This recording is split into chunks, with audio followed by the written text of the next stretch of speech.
displaying the glory of God's creation by exploring America one park at a time. Welcome to Parking Full Time with Big Dave, the parks professor. First hole. The par and distance are at the top of the screen. This hole plays slightly downhill. It plays parallel to the park boundary, which is immediately to the right here. But the shrubs along that park boundary are really the only obstacles on this hole. There are no obstacles directly between the tee and basket. So if you can avoid missing to the right, you should score well on this hole. I want to welcome you back to Parking Full Time. I am Big Dave, the parks professor. There's the first basket, and the view back to the tee from behind the basket. The second hole requires a forced carry across this wildgrass area. We're going to jump across the wildgrass momentarily and then walk up to the basket. It's only about 100 feet to clear the wildgrass, and there are no other obstacles on this hole, and therefore a good throw should set up a birdie opportunity here. We are at Tripton Park. We are in North Vernon, Indiana, so we're about 60 miles west of Cincinnati in southeast Indiana. There's the view back to the tee from behind the second basket. The tee shot on a third hole requires another forced carry over a wildgrass area. There are several holes on this course that do that, but this one is quite a bit longer than the others. We'll jump across the wildgrass area, and then you'll notice that there's also a stream down here that you'll have to deal with either with your tee shot or your second shot, depending on how far you can throw it.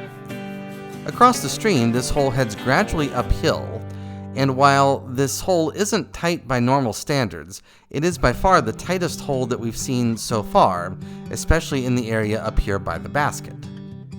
There's the third basket, and there's the view back to the tee. The fourth hole is the longest hole on this course, but it is very open, and it's gradually downhill.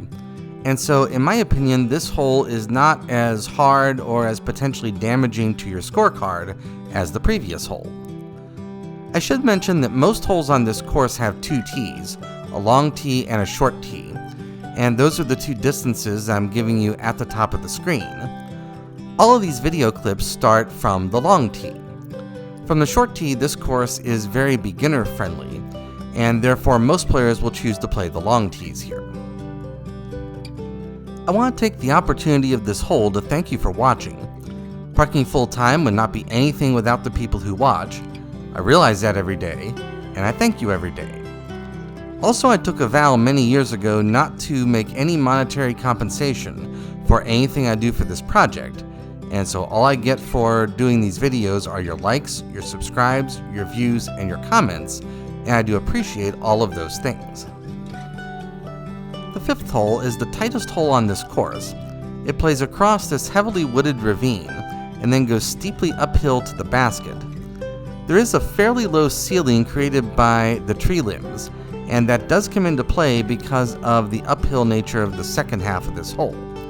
I really like this hole. This hole is a nice change of pace from all of the more open holes on this course. There's the view back to the tee. We go back out into the open for the sixth hole. There's a patch of wildgrass off to the left, but there's plenty of room out to the right, and you want to come into the right because of this large tree up here behind the basket anyway. You'll see that there's this blacktop walking path directly in front of the basket.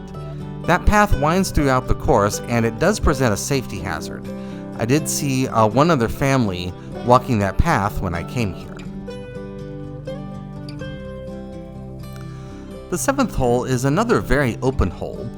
It plays gradually uphill, but there are no real obstacles directly between the tee and the basket. From the back tee, it does have considerable length, and that is this hole's main defense, just its length. I captured this video on Wednesday, October the 23rd, and it was a warm and sunny and breezy day with temperatures in the upper 70s when I came here.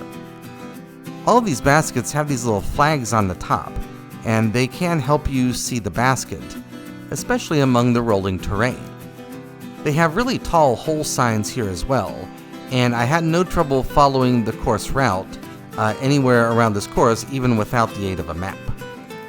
There's the 7th basket, and the view back to the tee from behind the basket.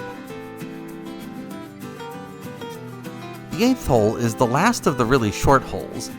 It is moderately downhill, and there is a wild grass area just beyond the basket, so you have to factor in the downhill and also the wind when you decide how hard you're going to throw on this particular hole.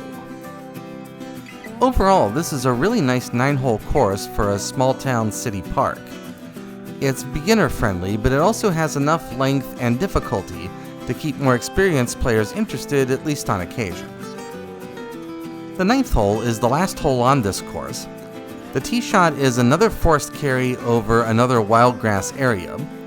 There's also a wild grass area tight to the right of the basket, but there is plenty of room out to the left.